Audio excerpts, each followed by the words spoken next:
I think I let my guard down. Certain things ain't the same now. Hard to navigate these problems. I'm by myself, you're not around. I tried to open up, it wasn't good enough. Put in my all and got nothing back. Now I'm stuck in the rain, dealing with all this pain. Why you gotta do me like that? Don't say you love me, then go and leave me. It can't get ugly, trust and believe me. Say it to myself, looks so deceiving. Trying to fight back this far from easy. I've seen your hands. Delilah, don't you know my I've seen your hands. Delilah, don't you know my heart turned cold, lost control.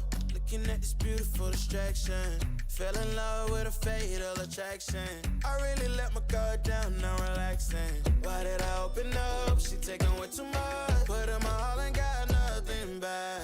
I'm feeling so ashamed, I fell into your game. Why you gotta do me like that? Don't say you love me, then go and leave me. It can't get ugly, trust and believe me. Say it to myself, looks so deceiving. Trying to fight back this far from easy. I've seen your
What's up, guys? Max here, back with a brand new episode of the Scuttlebutt Show. How is everybody doing tonight? I'm doing great.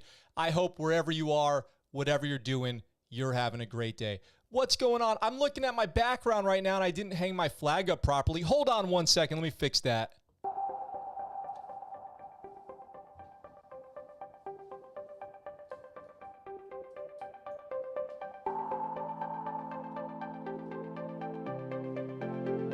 All right, now that we got that taken care of, it is great to see you. What's up in the chat? JJ, HNA, MC, Corporal, John, Mudrock. Looks like one cannot subscribe to you on Twitch. I do not know the reason why. I apologize for that, and I'm not really sure what's going on with my Twitch. I am recently started streaming to Twitch, Facebook, LinkedIn, and YouTube, all of those, and maybe more in the future. I'm increasing my stream game to try to get it better and better. Man, you guys gave me a lot to think about yesterday. A lot to think about yesterday. I just want to say really quick a note on yesterday. I don't have my hey about yesterday graphic ready to go on this new stream setup that I'm doing, but I just want to let you guys know, if you were anti that officer commissioning with HIV yesterday and anti-mandates for the jabs, then that doesn't really jive. That doesn't really make any sense. Just take some time, think about your positions on things. This is why I always think to myself, man, we all need like an ethos. We all need like a personal ethos. You know, something that encourages us, if we're faced with the same moral dilemma 3 times, all things being equal, we come to the same decision 3 times. You know? If we are faced with a moral challenge 3 times and we have not changed as people, we should arrive at the same decision 3 times. That's a deeply held personal belief of mine. If you don't have guiding principles that lead you to those decisions, just think about that a little bit. Maybe take some time, say, do I have a guiding ethos? Do I have a North Star? Do I have a sailor's creed? Whatever it is, and see if it is possible to work on something, maybe work something up for yourself. I don't know. I'll tell you something about today's episode. We're going to laugh. We're going to cry. I have some big stuff for you guys. This Thursday in the United States, we have Rob Sweetman on. Next week, I've locked in a great guest, Dan Negroni. He is an amazing gentleman. He is I want to say president. He has a role over at a company called Launchbox 365. He's a coach, focuses on transition, civilian employment. If you guys are curious about how to develop yourselves for the professional world, then don't miss next week, Monday in the United States time episode with Dan Negroni. That's up on YouTube right now. You can go set a reminder for that, so make sure you do. And without delaying any more, I want to get right into today's first episode because I have a jam-packed, out of control show for you guys today. And it's hard even for me to believe that it's going to start like this. Limited success, they say, resolving water issues at Fort Bliss Hospital. The water at Fort Bliss Hospital is, as of right now, barely okay for hand washing. This is one of those things that you just can't make up. We just had the Navy fuel leak in Hawaii, which is leaking again. We have all this history of bad water on military bases making people sick. And now we have this at a brand new hospital in Fort Bliss. The water is not safe. The water's not safe. The hospital at Fort Bliss has approved its water supply for some uses.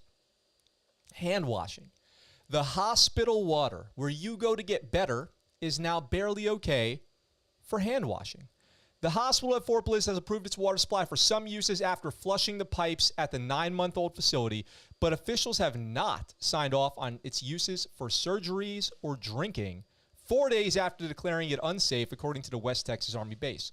Colonel Brett Venable, commander of the William Beaumont Army Medical Center, said Thursday that the water was unsafe for drinking and sterile procedures out of an abundance of caution because the water contained sediment and was discolored. That's always good. That's always really good. I can't believe this stuff. Multiple tests of the external water supply indicated the problem exists within the internal plumbing of the 7-story hospital. The hospital was only opened in 2019. What is it?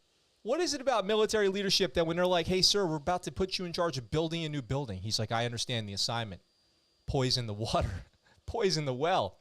The hospital and Fort Bliss place the safety of patients and hospital staff first. Technical experts continue to troubleshoot the systems and develop both near-term and long-term solutions, they say. Facility staff flushed the pipes Thursday with limited success. The base said the following day, engineers shut off the main water line and visually inspected piping. The problem's inside the pipes, homie. You got to go. You got to get in there. The problem's inside the pipes, my friends. The environmental team also conducted more testing and inspections, but have yet to determine the root cause. You know, we're all about that. Experts from the Defense Health Agency, which is like the new thing. The Defense Health Agency is like the new military medical overarching thing that kind of unifies. It's the unified theory of military health care. See how that's working out. The U.S. Army Environmental Command arrived to support Fort Bliss and WBAMP in the ongoing troubleshooting. However, the facility remains on limited operations because the water has not been cleared for surgeries, dental care, drinking, ingesting, food preparation, or eye wash stations. You can't even have eye wash stations. This is a brand new hospital. Brand new hospital. No Fort Bliss patients have been transferred to other hospitals in the El Paso area because of the water issues, but the facility did begin Thursday to divert trauma patients elsewhere. So if you have been in some kind of car accident, something like that, then you're going somewhere else. Oh, man, can you believe it? Can you believe it? Leave me a comment. Can you believe it? It's honestly, it's up there. It's like nearly beyond belief. But if it wasn't for me hosting this show and telling you guys about this stuff on the regular, I would say impossible. Impossible. There can't be more water issues, but yet here we are. Truth's Crusader from Twitch. What's up? Bad water can hit your gut harder than Will Smith. That's a great comment. Thank you for leaving it. That is a great comment, and I appreciate that so much. It's great to see you guys. Fort Bliss avoided at all costs, John says. MC, you are wise beyond your years. Thank you. I'm not. Maybe I'm right where I'm supposed to be at my age. I'm not sure. we've got, if you guys don't follow me on TikTok, let's resolve that, okay? If you guys do not follow me on TikTok, you should. I'm doing big numbers over there. I recently had a TikTok get about 250,000 views, a lot of attention, and it's because I posted a video, a clip from the story we had 2 weeks ago about the Army sniper competition. I'm sorry, the international sniper competition that the Army won. And, oh, man, it's eye-opening to host a YouTube channel. It truly is. Contagion Effect, what's up? It's eye-opening to $1.99 MC Super Chat. Thank you so much, MC. I always appreciate that so much. I really do. Thank you so much. It's eye-opening to host a YouTube channel or an online platform because you get to read the comments. And the comments on that video, it's amazing what people in the comments know. Okay, I'm going to put that in air quotes. People in the comments were like, I was there. There were 21 teams, but the Canadians were ejected for breaking the rules. These were, this is the same competition every year, it's always exactly the same. The comments are great. I get to read the comments, and everyone who leaves a comment on YouTube, on TikTok, whatever, they always know exactly what they're talking about. They're 100% correct. Every single person, even if they have totally different views, they're the ones who are right. Every single person. Very rarely does anybody have any sort of like reasonable position on anything on the internet. That's no surprise. But for everyone out there curious, we now have some better information about that sniper competition. The Army sniper team, this one right here, outshot 29 other elite teams from around the globe. They've identified the members of the Army sniper team who won this international competition. Staff Sergeant Underkoffler, Sergeant First Class Farson, and Sergeant First Class Graytack. Graytack sounds like it should be the name of some piece of gear you carry. A 3-man sniper team from the U.S. Army's 2nd Special Warfare Training Group has officially been named the world's best after 3 grueling days of physical and mentally demanding events during the 2022 International Sniper Competition in Fort Benning, Georgia. We now know what those events were. We now know how the competition goes down. We have some video from there, and we know how the final exercise, the final mission went, not the FTX, I guess the whole thing was like an FTX, but the final test, okay? So, organized by the U.S. Army Sniper School, the competition troop, which, by the way, they also won it, so you always got to wonder, if the host wins the raffle, check yourself. The competition had 30 3-man teams, so 90 people, from both U.S. and foreign militaries, including the UK, Australia, Germany, Denmark, Sweden, and Israel, and according to the rankings there, France. This was the first year that the competition tested 3-man teams instead of the usual 2-man teams. This year's winners with the 2nd Special Warfare Training Group are Sergeant First Class Graytack, Sergeant First Class Farson, and Staff Sergeant Underkoffler. Their names were provided under the condition only their ranks and names be used. I don't know what that means, like not their MOSs or their units that they were assigned to or their deployment history or awards that they have or anything like that, I guess. The soldiers are assigned to the JFK, John F. Kennedy Special Warfare Center and School at Fort Bragg, home of Special Forces. Rounding out the top 3 were teams from 3rd Ranger Battalion, 75th Rangers, based in Fort Benning, and the Marine Corps School of Infantry, SOI, from Camp Pendleton. Hoorah, kill. After the clock struck midnight on Monday, the sniper teams began a rigorous series of events meant to mirror combat. So they go out there, they had enemy forces operating within the AO, Area of Operations. They called it Flavor Town, which I love. They're known to utilize unmanned aerial surveillance, UAS, which was my specialty, canine detection teams, thermal and night vision surveillance devices, light mobility vehicles, and foot patrols. So basically the enemy was like what you would call a near-peer or peer-to-peer enemy, which is pretty cool. Like they're trying to do their thing as a sniper, and the enemy has UASs and or UAVs, and they have night vision like that, and canines. Like that's pretty legit. Only way to get to the fight, what we think of next, is going to be a low observable option, like a sniper team infiltrating the area on foot. So they got to go in low and slow and do stalking and all that stuff. It's pretty cool. While working through checkpoints, the teams were shown a photo of a face meant to represent a general who was a high priority target. So they had a HVT that they had to go after. They were also known as a full exposure. They were also shown a full exposure body shot from the waist to the top of the head. So they had to identify PID the HVI and then find, fix, finish the target there. Not only were their shooting abilities tested on their rifles and pistols at both stationary and moving targets, but they also had to demonstrate their ability to maintain information under stress. One of the most difficult things we will do is we're going to try to confuse the teams and make them communicate. I guess communication is key, and it's something that on every AAR, people are like, communication could have been better. Like, thanks, Chief, got it. We learned that anybody can shoot, but how you communicate and how effective that is gets the higher hit percentages. So there's a video here of them participating, and they're doing some call-outs. Attack tank. You got attack tank. Attack tank.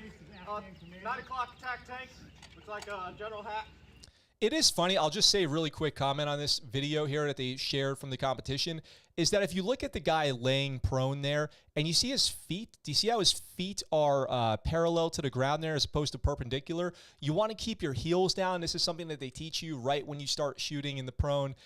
But then the other guy's just standing there full up. You know what I mean? Like, if you're keeping your heels down, but your battle buddy is just standing up full stand up, like fully postured up in the standing position with the scope on the tripod, relax the heels, bud. You're good. You're totally good. I know it's not meant to, really truly imitate incoming fire, but it's just something to think about there.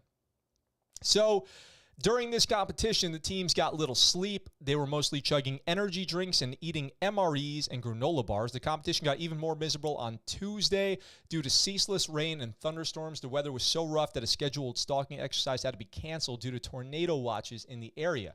By Wednesday morning, the teams worked through their second-to-last exercise. Most were soaked through and caked with mud. The agenda for the day included the exfiltration of Flavor Town. So you got to get out. If you're going to get in, you got to get out. In which the teams had to exit a safe house and make their way to 3 separate rendezvous points in the woods before finishing at another range more than a mile and a half away.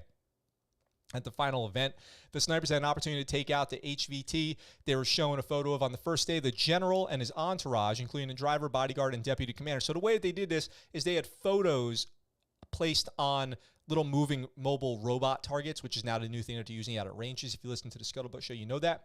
The teams were given 4 minutes and 2 rounds of ammo each to take out the target. So that's 2 chances to take out the target. But in real life, you're probably only going to get 1, and then they're going to squirt. All the teams were no doubt exhausted, but those watching could tell how much fun they were having. The sniper community is a small one, thanks to the intense strain to earn the elite title and a limited number of sniper slots in each section. Yeah, very true.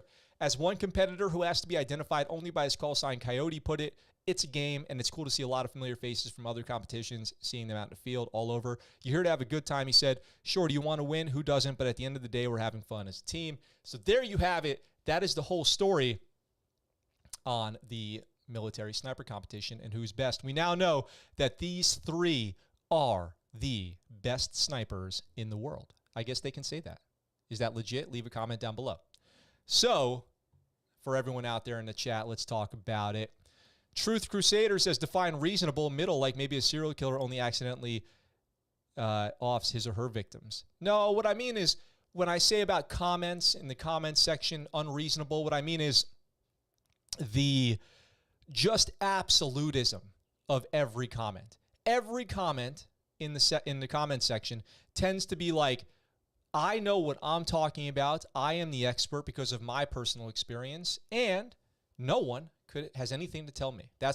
I cannot learn, I cannot grow, and I cannot be wrong. I see a lot of that in the comments section. That's what I'm referring to.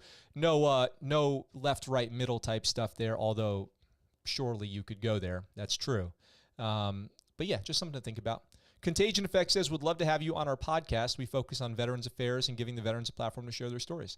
Well, you can email me, Contagion, I would love to talk, at thescuttlebuttshow@gmail.com. Please feel free to reach out, and I would love to talk to you about that. I've been going on more shows, more platforms to share my, my info, my contact card, and my story a little bit. You can find me on LinkedIn this Friday. If you follow The Power of Our Story on LinkedIn, I will be appearing on that program on Friday, and you can go listen to my full episode on the Foxhole podcast if you want to anytime. Hua VGM Miss Coriel says, nice to see you, Coriel. So I did a little more research about the HIV and other bloodborne illnesses, and I might have changed my mind on a soldier diagnosed with HIV. Buford, thank you so much for saying that. Wow, I really appreciate those words in the chat. It could not have come at a better time. Thank you so much. Welcome to YouTube, where everyone's an expert. Yep. The best sniper is the one you never see. Yes, that's right. The best sniper is the one you never see. You know, they say if a sniper gets you, you would never even hear it because the bullet travels faster than sound. So if it's a good sniper, you would never even know. Oh my gosh, you guys. I've got, let's see, Truce Crusader. I'll read this comment, and then I'm going to move on to the next story. Well, to be fair, the text chat doesn't lend itself to reading sarcasm or long explanations, so short statements can come off as absolutism or as arrogant. Yes, you're right. That's why we should also, to pair with my last statement, I will say, you should also never take the comment section too seriously. And I'll just leave it at that. I don't need to dig any deeper into that. I think we all are on the same page, to be totally honest. So, you know, we had Stu Scheller on the show. And that was a great episode, you guys. Was it not? Was Stu not a great guest? Is he not just a totally awesome dude when you IRL talk to him? You know what I mean? And he has his program Votes for Vets, right? You guys remember that? And he is supporting a bunch of veterans running for public office. One of those people that I did find on his website is a guy named Tony Cowden. And a new article has popped up on one of the sites that I used to pull news from. Here's some, I'm going to go into this. You guys leave me a comment with your thoughts as we go. Green Beret vet with criminal history, very interesting criminal history, is now running for Congress. He says society is pushing to elect real people. Is a criminal record, does that make you a real person? Leave me a comment down below. Let's talk about it. A retired U.S. Army Green Beret is running for a U.S. congressional seat in North Carolina, despite a pretty lengthy history of criminal arrests. He says his history makes him relatable as society is pushing to elect real people. Let me know your thoughts on that. Does having a lengthy criminal record make you real? Do you associate with that? Does that resonate with you, the listener, the person on the other end of my voice right now? Tony Cowden is running as a Republican candidate for North Carolina's 3rd congressional. In an interview with Fox News on Saturday, the 46-year-old Cowden was open about his military service and past run-ins with the law. He said he sees his arrest record as nothing embarrassing and even a detail some voters can relate to. Cowden reportedly served 22 years in special operations, including 8 years directly in the military, and now owns a gym. So I don't know if that means reserves, is what I think they're getting at there.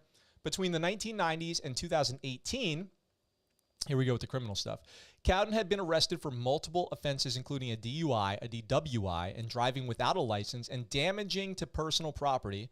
Cowden was also arrested in 2007 for assault on a female and for assault and battery and making threats in 2016. Now, what do you think? Does that list of offenses change your opinion? The 2007 assault case was closed shortly after it had been opened. Okay, so this resolves. Cowden explained that he had gotten into an argument with his ex-wife at the time, and neighbors called the police on them. Cowden said he and his ex-wife were having dinner together when she became upset and started throwing things and broke some household items. I don't know why it feels like he has to mansplain it. I'm joking. Cowden said she also bit him, and the officer who wrote the arrest report said he saw faint marks on Cowden's arm, but could not be sure what caused them. Cowden's ex-wife told police he had assaulted her but didn't say where, and the officer saw no signs of assault on her. His ex-wife later swore before a judge that there was no assault, so she basically said nothing happened, and so they ended up dismissing the case. Cowden says he never struck a female in his life, and the 2007 arrest record lists both Cowden and his wife as victims in the case. So you can, I feel like objectively take that one as a wash. In the 2016 assault and threats case, a man by the name of Ronaldo Ezequiel Martinez alleged Cowden had communicated threats and committed assault and battery against him. No police report is available for the 2016 incident, and New Hanover County Lieutenant Deputy Jerry Brewer told Fox News that Martinez may directly request an arrest warrant from a magistrate. A judge ultimately dismissed the 2016 charges against Cowden, and in 2019, Martinez pled guilty to a 2-count first-degree burglary charge from 2017. I think what they're saying is that those things could be correlated, like a burglary. They had some kind of encounter. Maybe Martinez was doing something bad, and Cowden beat him up. I don't know. I'm reading into that. That's just my speculation there, to be clear. He says, but what he says was, it was a rival gym owner down the street. We had an argument, and he was a vindictive young fella. If you look at if you look at physical Martinez, he's currently in prison, Cowden said. So the fellow who went down to the magistrate and told the magistrate that I struck him is not the most credible person. Makes sense. All right, makes sense. Cowden admits the charges there, but said the underlying incident took place in front of a North Carolina highway patrolman and noted no charge came about until after Martinez went to a magistrate. When the magistrate interviewed him, the charges were dissolved. As for the DUI, DWI, driving without a license, he says young and dumb. Well, you know how I feel about DUIs. I feel strongly against them. I don't have a lot of sympathy for people who get DUIs, but he seems to take accountability for it and not make excuses. And so, okay, and now he says he does not drink, does not do drugs, doesn't party. So, all right, legit. I can accept that. I understand that those things do happen. It's about how you proceed forward that matters to me for what it's worth. He says, my record's my record. I've always been very honest with it. Throughout my entire career, I've helped a lot of young soldiers who got themselves in trouble. People do dumb things. All right, cool. So if you look at his website here, this is what more needs to be said. Sometimes a picture is worth 1,000 words. This picture is worth about probably 10,000 words, 10,000 words, maybe 20,000 words. I mean, this is it right here. Like he is ready to go. Peltor's on, weapon loaded. He's got his ball cap and shades, and he is running for the House of Representatives right there. Do you want that guy representing you? You tell me in the comments. It says here, Tony Cowden is a principled conservative leader, a veteran, and a successful small business owner based in Sampson County, North Carolina. He has spent over 20 years of his life fighting America's enemies just when he thought his generation's Just when he thought his generation's wars were over, a new conflict emerged. This time it is a conflict to protect the values we cherish, your children's futures, and the very soul of your country. Make no mistake, this will be the most difficult fight Tony has ever engaged in. He needs you to join him and get in the fight. So there you go. Looks like he got out. He's representing the uniform there of a sergeant first class in E7 in the Army, conservative veteran leader. I mean, are there enough guns and America going on this website or what? You guys tell me in the comments down below. How do you feel about Mr. Tony Cowden? Leave me a comment. So it's going to be interesting come November, huh? It's going to be quite interesting. We've got a bunch of veterans. We've got a Somali immigrant veteran trying to unseat Ilhan Omar. We've got a bunch of veteran candidates running for office. It's going to be quite interesting. If you guys want to know more information about some of those candidates, you can go to Stu Scheller's website, Vote for Vets, and go check that out. Truth Crusader said his record isn't that bad. Hiram says, well, okay, that is criminal behavior. I think, and Buford says, I need more info. I love that. I need more info is what I usually say about everything. Like, hey, got any more info on that? Hiram says, everybody's real, but if they show a history and a pattern of behavior, it sure as hell doesn't help their cause. Yes. Larry D says, DQ'd in my opinion. I don't think I could ever vote for a Tony, Buford says. Larry D says, well, Marion Barry smoked crack during a sting operation while his city in Washington, D.C. was in the middle of a crack violence epidemic. That's right. That's a great point. Very true. I do know exactly what you're talking about. Very true. Very, very true. Well, D.C. is kind of a terrible place, full of terrible things, and that's to be expected, I suppose. I wanted to... that article was a good, interruption to something, to slip in something serious, to get in something funny. So, just like we had the best sniper competition we recently had, this Army competitor in the best Ranger competition showed soldier ingenuity that had instructors face-palming. Hey, do you want it done right or do you want it done fast? All right? This guy, we got a video here during the best Ranger competition. Here's his two-man team right here. Came up with the best solution to the problem that they were currently facing that I have seen maybe ever. And I want to show to you guys here. This is a language warning. There might be some adult language here, but this is just, I support this. This is the guy that you want on your team, okay? You give him a task. He's not the most, he might have the best etiquette, but if you need a door opened, if you need a safe cracked, if you need a building demolished, this is the guy that you call. Check this out. The time will start when I say go. Any questions? Hold on. Any questions? Nope. All right, Sit go. All right, so we need to complete the we need to open this and. So let me just pause this here before we go any further. He reads the instructions there. The instructions say to complete the task, you need to open this box. Love it. Don't break the box. Can we just, I mean, there is clearly a combination lock on the front side of the box where the latch is. He goes without hesitation to the other side of the box, path of least resistance. Love it. No complaints here. Don't break the box. I'm not. You mean I have to undo the lock? It doesn't say that. Just open the lock, Graham. Okay. Don't break the box. I'm not breaking it. Don't. All right, stop. Don't do that. Don't break the box. That's the only box we have. Okay. Don't break the box. Just saying I could have done that. Keep doing that. You do you, baby. You do you, baby. Free jump. You spit free jump in 7 minutes. Yeah.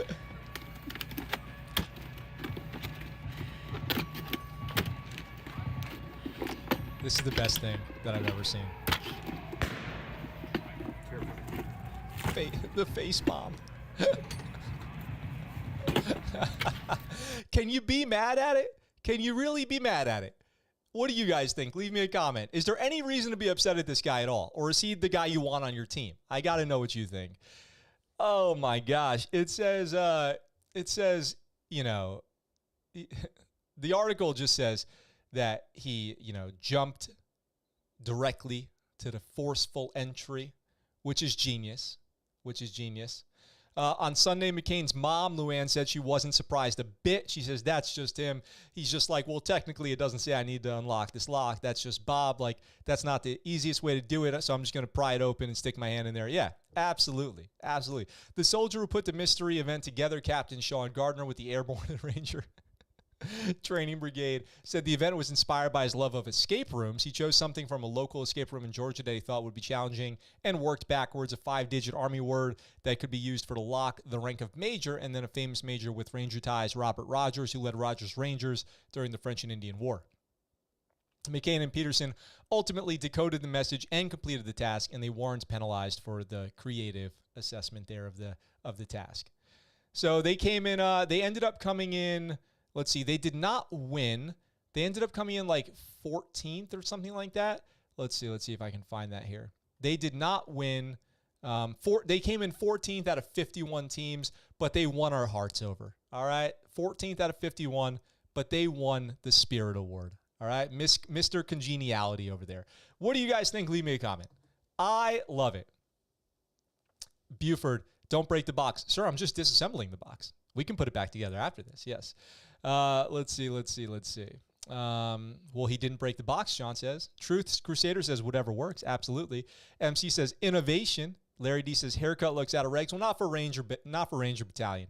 John Franco says promote ahead of peers. Yes. That's why you guys should head over to scuttlebuttshow.com and grab yourself a promotable t-shirt and represent your medium, middle of the road evals. Don't forget, every once in a while, head over to scuttlebuttshow.com and check out what's new. Grab some cool merch like the Train to Train shirt that I'm wearing right now. It's all there. It's all there and ready to go. So go check that out. I would appreciate that a lot. Couple more things for you guys today. Actually, like four more things. Jam-packed day. Jam-packed week. I can't be mad at this one either. Can't be mad at this one. Who could be? Who could be upset at a story this just interesting? World War II grenade found at French fry factory? What? How did this happen? Workers at a chip factory in Auckland, New Zealand, had to call in reinforcements when what they thought was a muddy potato turned out to be a World War II grenade. So, if you guys don't know, if you find some unexploded ordnance out in the wild, please don't try to be a hero and go up and play with it. Please don't give it to your kids as a souvenir. You need to call somebody. So that's what they did. Upon discovering the grenade, the East Tamaki Mr. Chips factory, which is amazing, which produced as French fries, called in the local bomb squad. Imagine trying to put that thing through the slicer and just not going. And you're like, what is the problem here? One of the workers who spotted the grenade on the conveyor belt initially thought it was simply a dirty spud. Richard Tarakura was watching the conveyor belt in the potato receiving area. Imagine, like, where do you work? Oh, the potato receiving area of the factory when he noticed the muddy potato. The operator cleaned the tubercle and showed it to one of his colleagues, who automatically assured that it was a pomegranate. So you're working with some real horticulturists over there. When they realized it wasn't, the workers called the authorities. An investigation into the incident revealed the grenade to be a training version of a World War II hand grenade known as Mills bomb, and it contained no explosives. It was dug up along the 28 tons of Ranger russet potatoes from a farm in Matama. The bomb squad then came out and did a whole assessment of the grenade before they determined that it was, in fact, an inert training grenade. Operations manager Roland Spitales told local news, luckily, this spud was a dud. That feels like an old story I would read on, like, headline news, 5 o'clock news. Luckily, this spud was a dud. And I tap my papers on the table. Let me know. What do you guys think about that one? What would you do? What would you do if you came across an old unexploded ordnance in the wild? How would you react? Would you be scared? Would you be curious? Would you know what to do? Do you know the number to your local unexploded ordnance department? You probably don't. I don't. Flavor was explosive, Mudrock says. That's a great comment. Larry D says, I was a solid 3.6, 3.8. That's great. That's a good place to be. Buford says, New Zealand, World War II nade. Was the New Zealand even part of World War II? They probably had some stuff going on. I think I don't know what the history there is, but probably. Germany still finds unexploded ordnance from World War II. It happens. Truth Crusader says. You're right. You're right. So the Air Force made my story today, made my show today, which they don't always do. They certainly do not always make the Scuttlebutt show in the Air Force. We focus on, we got a lot of Army folks. We got a lot of good Army dudes there. But today, we actually have a Air Force story. Harry Lime Pie, $1.49, a yellow dog icon. Thank you, Harry. I really appreciate that super chat. I really appreciate it.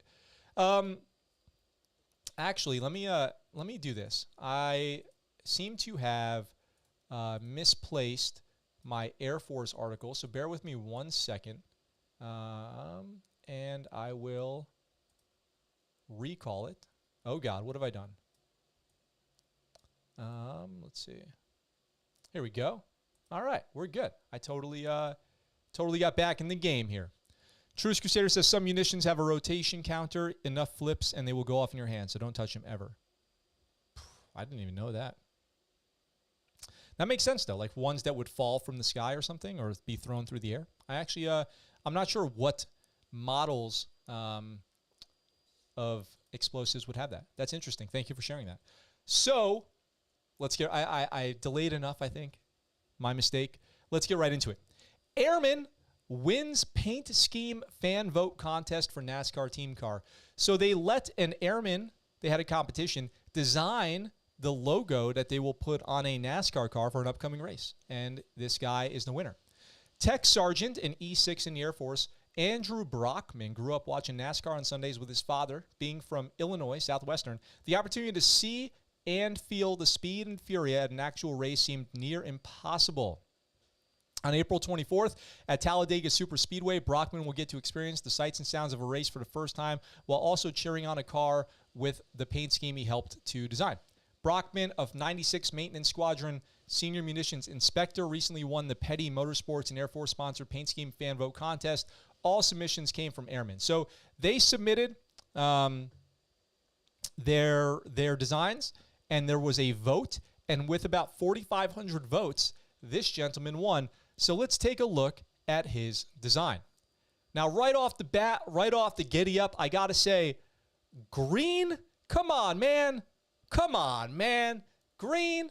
You're in the Air Force. Don't you want to go blue? Wouldn't you want to make it blue? Come on. Come on. So I know that he said he was actually designing this paint scheme based off of an old B-29 aircraft. But if this is for recruiting, if this is for recruiting, then don't you think the Air Force should go with blue? Come on. That's my first thought, but not to be a hater.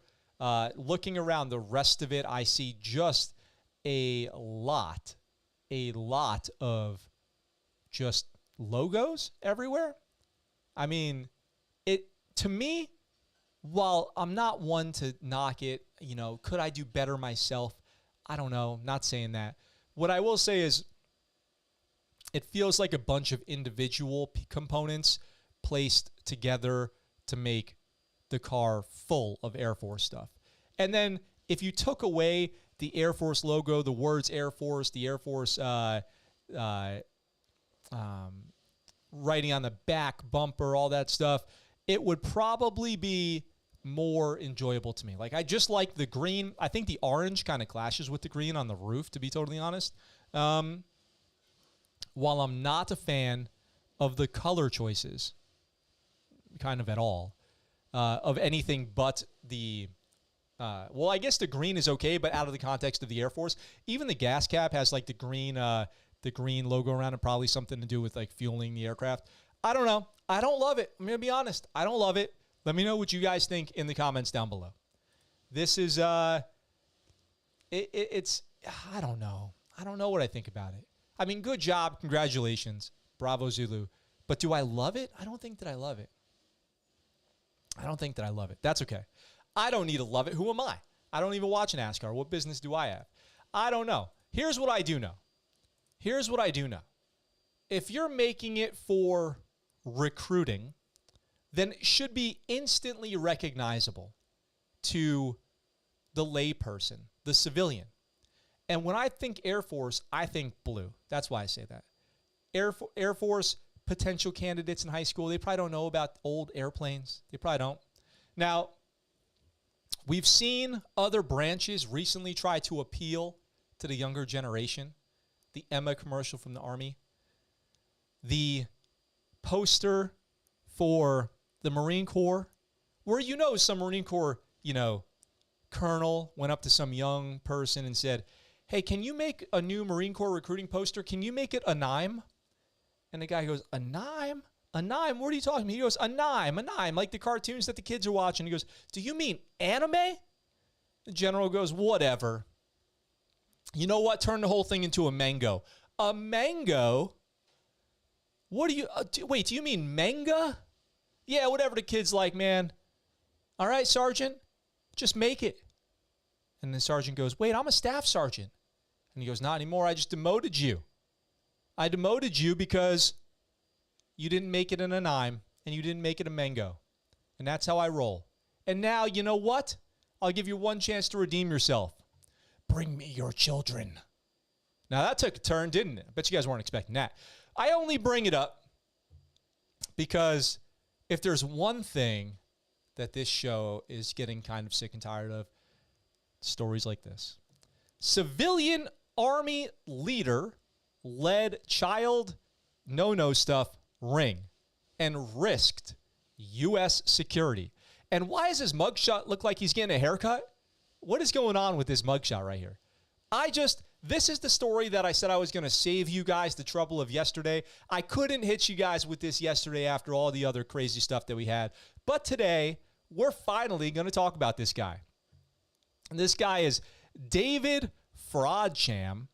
He was a top civilian commander at a U.S. air base in Afghanistan when he jokingly asked an IT technician for access to an adult content website, the video sharing one, UP. You probably know it. During his time in the war zone, Frodsham told one woman that he hired her because he wanted to be surrounded by pretty women and routinely called others honey, babe, and cougar before he was ordered home after the military verified multiple allegations of sexual harassment. So a real hero, right? You would expect that this would go on some kind of record or the government wouldn't continue to employ this person. It says here even, I would not recommend placing him back into the position of authority, but rather pursuing disciplinary actions at his home station, wrote one commanding officer when recommending that the Army order Frodsham to leave his post at Bagram and return to Fort Huachuca, a major Army installation in Arizona, according to Army investigative file obtained by the AP. When Fraudsham returned to his home station in fall of 2015, this is where it gets good, he rejoined the Network Enterprise Technology Command, the Army's information technology service provider, where he had served as Director of Personnel for a global command of 15,000 soldiers and civilians.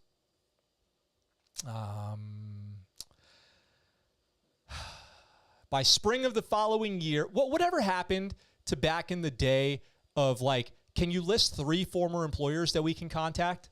Like, does that not happen anymore?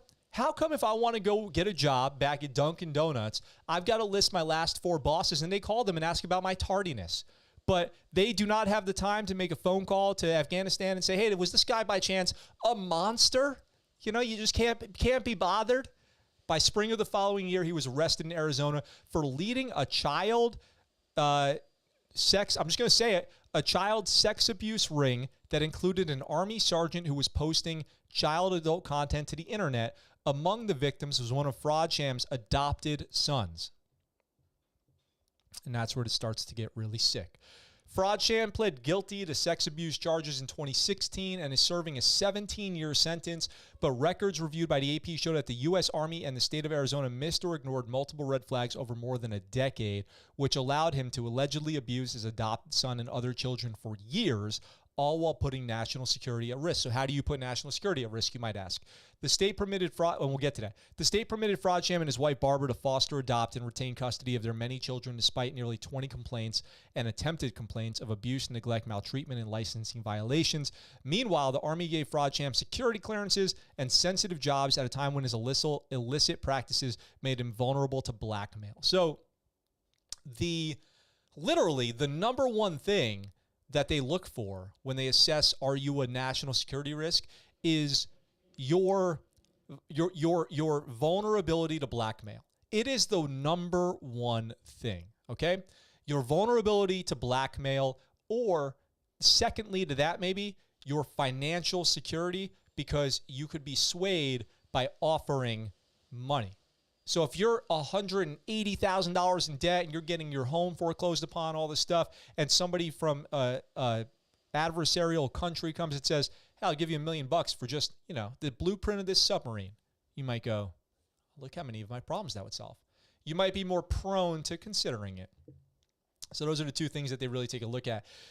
Says he would have been an obvious target of foreign intelligence services because of his role and his location, said Frank Figliuzzi, just total mafia name. But he is the former assistant director of counterintelligence for the FBI. Fort Huachuca is one of the more sensitive installations in the continental United States. People with security issues should not be there. In addition to NetCom, where Fraudsham worked, Fort Huachuca is home to a contingent of the Army's Intelligence Security Command. PR officials at Fort Huachuca confirmed that Fraudsham was a program manager for NetCom before he was arrested on the charges. They declined to say whether Fraudsham was disciplined after returning from Afghanistan or whether the Army ever considered him a security risk. Fraudsham, former Sergeant Randall Bishak, and a third man not associated with the Army are all serving prison sentences for their roles that they played in the ring there. But the investigation is continuing because Sierra Vista police believe additional men took part. Now the investigation is spilling over into civil court, where 2 of Fraudcham's adopted sons have filed separate lawsuits against the state for licensing David and Barbara as foster parents in a home where they say they were physically and sexually abused throughout their lives. Happens all the time. Happens all the time. Foster kids are in danger all the time. The system is so jacked up. People adopt kids just for the benefits. We've talked about on this show before, just in the sphere of it affecting military families. So if you see anything like that, please report it to the proper authorities. You wouldn't think they're ever going to do anything about it based on this story like this, but at least you can do your part. The lawsuits that they filed are related, investigators say, with the Department of Child Safety and the caseworkers with the Catholic Community Services, which subcontracts foster and adoption work from the state. The complaints began in 2002 when the Fraudshams applied for their foster care license and continued until 2015 when Fraudsham was charged with disorderly conduct and driving drunk with children in his car, which had the state suspend his license indefinitely and remove all foster children from their home. 5 months later, the Army deployed Fraudsham to Afghanistan, where he was ordered back to Arizona after only 4 months of service. So coming fresh off a DUI with little kids in the car, he was deployed to Afghanistan. People tried to complain about him, but nobody cared. And the complaints go on and on here in the article. There's just no limit to this guy's monsterness. So as far as this child ring goes, the fraud sham case started as a child abuse investigation with it, or it says, as they often do, with an undercover Homeland Security agent lurking in a chat room favored by child adult content sharers. The Philadelphia-based agent, using the Kick messaging app, ran into someone calling himself Pup Brass, who was posting videos and photos labeled pedopics and vid. Oh my God. Kick offers users a degree of anonymity, but it stores IP addresses, so they were able to figure him out. They were able to identify Pup Brass as Sergeant Randall Bishak. Pup Brass? When they raided his home, seized computers, cell phones, tablets, and CDs holding all the content, he confessed that he'd been having relations with a 59-year-old man called Dave and his teenage son. In at least one instance, Bishak had secretly recorded the video. He also told investigators that he and Fraud Sham discussed doing stuff with at least one of his little kids. It's so sick. It's so gross. And it's good that he's in prison, but what is sad is that this was allowed to happen at all, because it could have been stopped so many times. So take a good look at this gentleman right here. Let's see, what are these photos? Here is the building that he worked at, Network Enterprise Technology Command, with some Army dudes standing out there in uniform. Here is one of his kids, another one, I believe, and here he is in prison, which hopefully is going pretty bad for him. I don't know. Leave me a comment with what you think about that. That is just the worst type of thing. I hate that happens so much. And what really bothers me, what really, really bothers me, is that the military tends to just completely whiff on all these complaints and red flags again and again and again. I think that it's probably getting to the point now where, if I'm being totally honest, the people who hired him should have some sort of accountability. Like, the people who hired him should be fired for negligence, because this was completely preventable. How many offenses can one person commit and keep their job in the government? Like, is there no cap? Like, hey, no cap, y'all. No cap. I'm serious. No cap. You can just do whatever you want. I know that GSs traditionally do have that reputation of being able to do whatever they want, but there's got to be an upper limit. There just has to be. How can there not be? I don't know. It's sad. You guys let me know what you think in the chat. I know you will. I know you will. What's going on? Did I miss anything? His last name is Fraud Sham. I don't think it's his real name. I think that is his real name. It's just a coincidence that his name is Fraud Sham. The mugshot is good, huh? The mugshot is good. Somebody uploaded a really raucous video about doing horrible things. A lot of it involved video games. I missed that, Hiram. Adopting for money, Truce Crusader says. I know people who have done adoption and foster care. I don't see how it's lucrative. It costs a lot of money to even get compliant. I think that what I've heard is people will adopt kids to start getting tax breaks, and then they'll just totally mistreat the kids, total negligence, and give them kind of terrible living conditions. And what they'll do is then they'll just take tax breaks, take unemployment benefits or Social Security benefits and all that. I don't know. I don't know that much about it, because it's something that's so far in from my train of thought, the way that I think. I would never even start considering to investigate that or anything like that, because I just think it's so insanely horrible to do. But if anybody out there knows more about it and they want to give me some good info, you can always reach me on any of my socials or at the scuttlebuttshow@gmail.com. Please feel free to reach out to me anytime. I would love to hear from you. In fact, if you even just like the show, you can always talk to me on Q&A day, where you can call in and actually join me live on the show. This week, that will be on Wednesday, United States time, one day early, because we have Rob coming on Friday. So this Wednesday, 1800 Pacific, United States time, I will be doing my normal viewer call-in show. So if you want to call in and say what's up, that will be the day to do it. Here we go. One last story for you guys today, and it is a good one, so that we end on a positive note like we always like to do on the show. North Dakota Guard soldiers recognized for border rescue. Hooah! 2 North Dakota Army National Guard soldiers are being recognized for saving migrants from drowning at the southern border of the United States last month. They are Specialist Luis Alvarado of Bismarck and Specialist Grayson Clem of Dickinson. Were conducting surveillance for U.S. Customs and Border Protection on March 22nd when they observed 5 migrants attempting to cross the Rio Grande. Imagine that. You see an urgent situation going down, and you go, Bismarck, Clem, get on it. Like, those are 2 great names to have that go down like this. The migrants were halfway across the river, but struggled to stay above water due to strong currents and high winds. The two men were equipped with nylon rope lifelines, and Clem swam a line out to help the people that were struggling. The soldiers rescued 2 people as the other 3 managed to get to safety. And then Clem, with the most epic quote, goes, "There wasn't time to be scared. It wasn't an option." Coming to theaters this summer, There Wasn't Time to Be Scared. It wasn't an option. Clem jumps into the river and rescues the migrants crossing.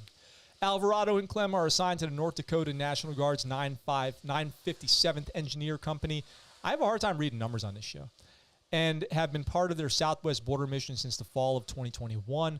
These heroic actions demonstrate the unyielding commitment of our Guard members to preserve lives while in the service of our nation, said Major General Al Doorman. Is it ironic that the guy in charge of the border's last name is Doorman? What's really going on here? Conspiracy theories, send them in the chat. Our entire chain of command is extremely proud of all actions of all of our soldiers. Despite whatever you think about what's going on the border, we got to give credit to these two for putting themselves at risk to rescue the lives of strangers. That's just what our military does, and that's what's so beautiful about it. So bravo Zulu to you too. If you see this video, reach out to me. I'd love to get you on the Scuttlebutt Show, and that's going to wrap it up for today, you guys. That's going to wrap it up for today's show. I hope you guys enjoyed it. I hope it was a good one. I hope you had some fun. I know I did. Again, you can catch all these clips on YouTube when I post them later, or on TikTok where I tend to post them about 12 hours from now, and we have a lot of fun over there. I appreciate wherever you're watching me from, whether it's LinkedIn, Facebook, Twitch, or YouTube. Thank you for being here and a part of this channel. I appreciate you checking out the links in the description of this video as well for Patreon or clicking that join button on YouTube. Thanks, everyone, for all the new faces we see here since we've expanded the streams. Lots of big stuff coming up. And I'll be back tomorrow, normal Scuttlebutt Show, place and time. So, with all that being said, I look forward to talking to you guys very soon. And for now, that's the Scuttlebutt. What you just said is one of the most insanely idiotic things I have ever heard. At no point in your rambling, incoherent response were you even close to anything that could be considered a rational thought. Everyone in this room is now dumber for having listened to it. I award you no points, and may God have mercy on your soul.